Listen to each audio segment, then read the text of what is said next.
Welcome to the Intuitive Websites Internet Marketing Podcast, bringing you the country's top podcast on the subject of internet marketing.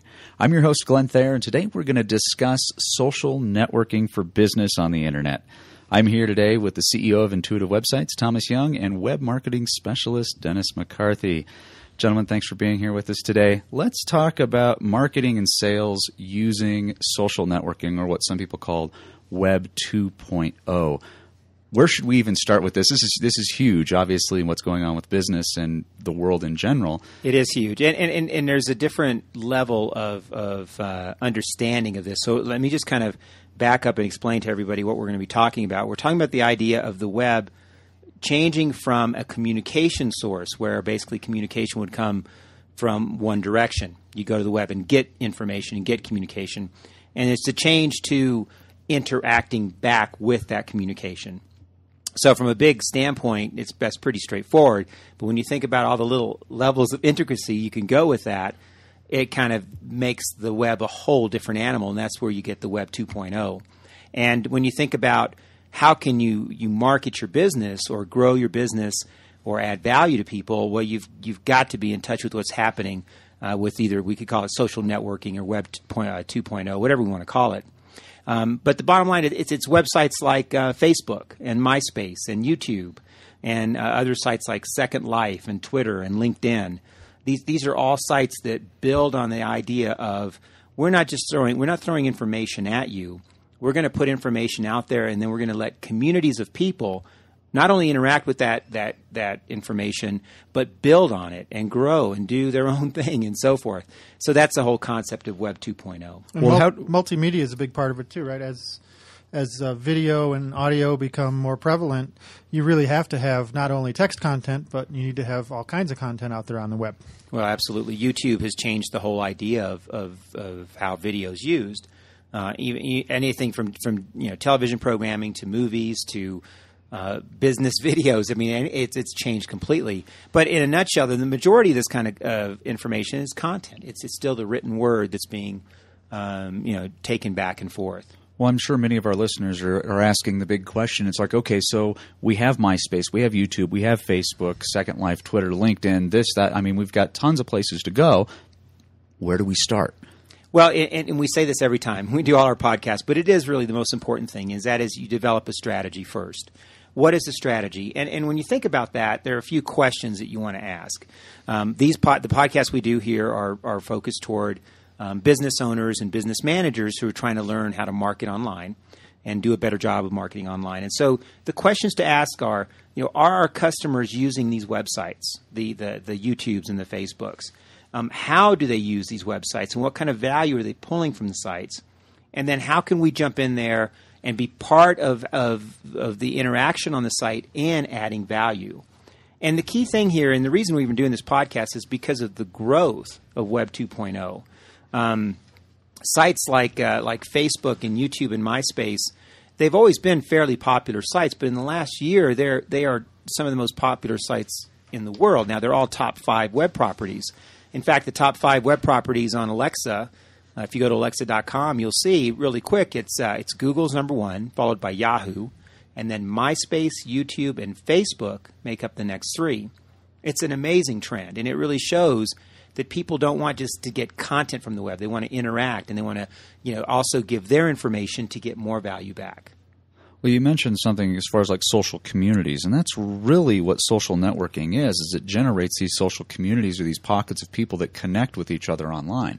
Absolutely. And coming from a business standpoint, it's are your customers using these sites? Well, you can pretty much guarantee the answer is yes.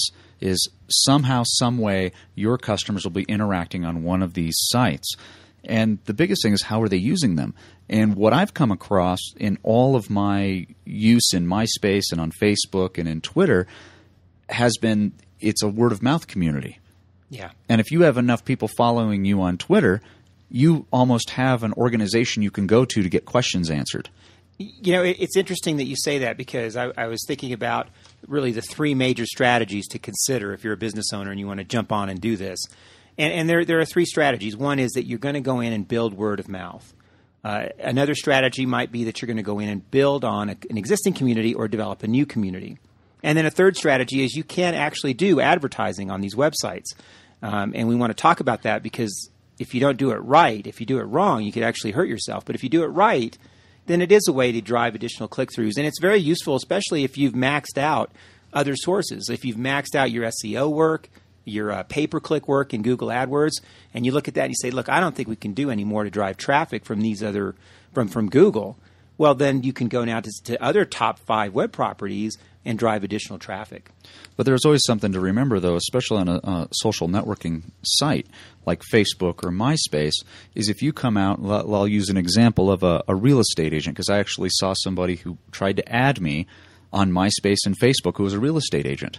And so I went and checked out some of the posts that they were doing before, and it was all about, hey, I'm a real estate agent. Do you need a property? Here you go. All of the posts that they were making on their blogs, any type of information that they were putting out there was all, I'm a real estate agent. I have a piece of property to sell.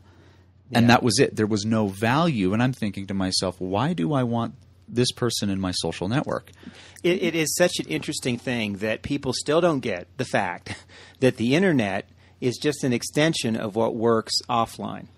And I think people think that the internet is some type of quick fix, that now because I have the internet, I can go be a cheesy salesperson and get results. Well, that's not how it works. You're still a cheesy salesperson. In fact, you're more transparent on the web. I think the bottom line is, yes, how do you get started with all this stuff? And 2 fundamental questions is, do you have good content? Do you have something to share? And most businesses do. And the second question should be, do you have someone who's getting that content out there, who can write well or just articulate it? And for many of the small businesses we work with, they don't have that person. So the CEO ends up doing it, or someone else. If you have good content and you want to participate in social networks or even a blog, you have to have somebody to get it out there for you. Well, it's a good point. And it's definitely an awesome point, because going back to the real estate example I was using for the gentleman on no good Facebook, content. There's no good content. It's like, I don't want to look at listings. I don't really need to look at listings that are in Wichita, Kansas. Right. It really means nothing to me. However, if he was to post great information like, hey, here's a great idea that you could add $10,000 to the value of your home today. Right. Okay, that's something I would look at. And so many of our clients want, when we start with them, they want to sort of hide their content underneath the kimono. And we always advise them to get it out there, because the web is about getting it out there. And the degree to which you do that will dictate how successful you are on the internet. They also want to make sure that somebody that they're networking with online that's in their social network is an actual human. Mm-hmm. That's something that a lot of people miss. And Timothy Ferriss, which a lot of people know from the 4-Hour Work Week, mm-hmm. I went and saw him speak in New York over the summer, and he was talking about blogging, and he was talking about blog content. And we'll get to blogging, too, in another podcast. But the content is still the same, whether it's on social networking or on a blogging platform. What he said is, if you're going to do a blog, make sure you put yourself into it. Because if you go to Timothy Ferriss and follow Timothy Ferriss on Twitter, or follow him on Facebook, or follow his blog, you'll realize his blog doesn't talk about 4-Hour Work Week. His blog talks about him traveling across the United States at 160 miles an hour in this souped-up car that looks like a German police car. Right. You'll get to find out about ways that he is, his trailers for his new TV show that's going on. You're finding about travels, how to travel cheap. There's all these things that he's putting out that lights him up. And that was something aside from the business. He says, people want to make sure that they're dealing with humans. Mm-hmm. And Twitter is a really, really interesting example of this, that a lot of customer service divisions of companies are putting their information, or they're getting involved with Twitter. Comcast cares. Comcast is on Twitter. You can actually Twitter about Comcast. They have people that are scanning Twitter to find out all the conversations about Comcast, good and bad, so that they can address those. I've seen it used in software development. You have an enthusiastic group of people who really love your software. You have literally instant access to their feedback via Twitter. It's interesting because one of the things that's so important in setting up your strategy is really dependent on the size of business that you are. And a lot of what's going around the web right now talks about how the huge Fortune 500 companies like a Comcast should be using social networking. But in fact, most businesses are small, just handful of people operations. And when you get at, how should my business use social networking, that sort of thing, you have to think about two different separators here. One is what you were talking about earlier, which is the idea of use it as a way to get some enjoyment in content, see what other people are doing for fun, and just kind of get some enjoyment from it. But there's a much stronger thing you can do, and that is to become kind of like your master salesperson in your organization. See, Dennis was talking about this earlier. Every organization has somebody who's like the master salesperson. They make things go. They drive the business. They drive the sales. The conversations that person's having, usually offline, should be online. Should be on the 2.0 social sites. And that's the kind of thing that you want to do to connect with people. So if you're a small business, let's say that you are selling emergency supply equipment, and we happen to have a client that does that. So you're selling emergency supply equipment. There are all kinds of groups out there that are firefighters or search and rescue groups, and they, and some of these folks, it's a hobby for them. It's not even that it's just their job, but it's also a hobby, and they have a lot of interest in it. So our client needs to get involved in those discussions and add value to them. And what's going to happen is people will get the resources they need, and they'll go and they'll buy from this company, from ProPack, from our clients. And if you're an expert, it's about having good content and not being too salesy, and putting your good content out there. Well, it's establishing yourself as the expert in the community. Something that people can look at is if you're not really sure how to go about social networking, make sure you have an account on each one of these. Well, let's talk about that, because I think people are probably out there who don't have any idea what these things even are, and maybe the big three or the big four here would be YouTube, Facebook, MySpace, Twitter, and LinkedIn. LinkedIn and MySpace. And let's just get real concrete here. What would be the recommendation for someone who wants to get involved with social networking? Let's start with MySpace, because MySpace is really, if you want to look at the pinnacle of social networking, I personally think that MySpace is past its prime. Well, and it's interesting what's happened to MySpace. Facebook, I think, is going to pass it up. If you go spend any time on MySpace, you see real quick that it's not. It doesn't really have the meat and the substance there. It's almost like a fringe. It's music and film. If you're involved in film and if you're involved in music, you have to be on MySpace. If you're involved any way in production or anything like that, you must be on MySpace. Yeah, that's just a given.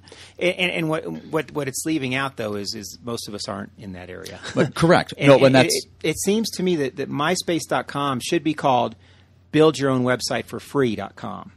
And so you've got these people that are thinking, I'm just going to build a website. I'd rather see people build a really good website under their own domain, their own brand, and then maybe use Facebook or have a MySpace page just as a reference there, but drive the traffic into your really well-designed website. So I don't know. I've always been leery of the build it for free kind of thing. Because where's the value in that? It's free. I get it. Most of the pages give you a headache on MySpace. I know. You choose your own background. MySpace should be called "Choose Your Own Background for a Really Weird Website.com" with lots of ads that no one wants. Well, like I said, it's for a specific demographic. Is really what MySpace is. It's getting specific. What's amazing is the numbers on Alexa. Though, it's just it's a huge site. If you can imagine, it is third behind Google and Yahoo. So there is a lot of traffic. That's why Facebook took off, because that's MySpace for grown-ups. Well, here's a big way to think of it as far as MySpace for our listeners. A really good idea is if you have a website, if you put your business name in myspace.com/sign up for a MySpace account, so then no one can take your business name, number one. And then the second thing is, at least if your business name is up there, populate all the information, the about me, about your business, and point it back to your website. Another link from a major. Then all you're doing, you will come up in the links. If I Google Glenn Thayer, my MySpace page comes up right up there in the top rankings. I think it's the top 5. Right. Yeah. So that's where, if anything from MySpace, what you're doing is just setting up a static page that you don't do a whole lot with. So the advice is don't ignore it. Don't ignore it. At least get in there and put your name in it, and then use the technology to push it back to your website. Now, getting into Facebook, that pulls something completely different. Because as of 3 years ago, Facebook was a college application. Absolutely. And Facebook is more of not build my own website for free.com, but build my own community and stay in touch. Build my own personal identity, really. It's my personal identity on the web. And then they help you find, people you went to school with and things like that. So it's kind of a way of, look, we can organize everything in one place, so you don't have to use your email to do this. And plus, we'll help you find other people. So I think you're going to see tremendous growth on Facebook. And with Facebook, another thing there is I have had people contact me for business through Facebook because they saw what I did. They went, oh, here's where it is. I've also seen people try to add me to sell me something I didn't need. I've seen that. It's happened to me And then too. at the same token, I've looked at them and was actually able to turn it around and get business from them. It's interesting, the whole Facebook thing, and we can talk about LinkedIn too, is that I just put a brief profile out there just to get my name on Facebook. I didn't really spend a lot of time with it. And just within a few weeks of doing that, I'm getting emails from Facebook from people saying, hey, saw you on Facebook. And I was amazed. It was stunning. I didn't expect that at all. Here's the question then. So is Facebook a way to create a personal brand? And how would you think about that from a business point of view? You need to be on Facebook with a business point of view. You need to think of it from a standpoint as a business. If you are in business and you were going to represent yourself or put anything about your business, like, hey, I am the CEO of XYZ company, your Facebook page needs to reflect that. You want to make sure, just as in any other pages like MySpace, social networking, your name and reputation are out on the web. So if you've got a big picture of you binge drinking and puking over a toilet, that's probably not the best picture to have up on MySpace or Facebook. That's something to be monitored, and I know that's probably a complete different conversation for a different podcast. Yeah, but those are some things to really pay attention to. Do you then encourage your staff or your employees or your coworkers or partners to have Facebook pages that also reference your business? You always wants to make sure it will say employer, and you can search by employer through Facebook. Okay. So if you're employed by somewhere, you're still representing that company. Yeah. So that's really something to look at. Salespeople, they need to make sure their Facebook page reflects the company because they will be taking a look at that. So once somebody's linked in via a business entity and they've got their business on Facebook and whatnot, what are other ways that people can get their name out? I know advertising is one of them on Facebook. Can you tell us a little bit about that, Tom? Well, I think that you should look at doing ads. And like I said before, if you're maxed out your search engine strategy and you're looking for more traffic, it's worth the time to go in and do some test ads. And the challenge is not going to be to get in front of your target market. You'll be able to do that. That's easy. The challenge is to have an engaging ad that makes sense. It's appropriate to what has been searched on. And then if the ad does, and if it's of value to people, people will click on it and end up on your site. And you can set up strategies of pay-per-click, or you can do banner-type ads that are based on impression, that sort of thing. But I do think it's a way to bring in additional traffic, especially when you have a site like Facebook that has 150 million users, and they're all top 5 web properties. And growing. And growing, absolutely. So that's something to look at, because Facebook does take whatever somebody has in their profile and what their interests are, and it serves all the advertising based on what your interests are. Compared on your Facebook to page. Google AdWords, compared to Yahoo, compared to Microsoft's advertising network, it's some of the most slick demographic targeting I've seen in web-based advertising. And what's interesting is it's still in its infancy. I mean, if you go look at what some people are doing here, they don't have the act together yet. It's very similar to what happened in the early days of pay-per-click, where everybody went after the big words and just competed like crazy and stuff. It's an immature industry, and it'll eventually come around. I mean, so if you do the right strategy, you could be a leader in that right now. And it's going to be interesting to watch, too, because Facebook has had their share of trials and tribulations when it comes to AdWords and dealing with advertising. They've gotten in trouble a few times for serving up with privacy issues and whatnot. So it's going to be interesting to see that. But it still doesn't negate the fact that you need to look at it as a possible advertising avenue. The bottom line with advertising on these sites is be appropriate. Do what you would do offline. Don't be rude about it. Be appropriate. If you see there's a need there and you can fill a need, then do it. But don't come in and do something you would do offline. So.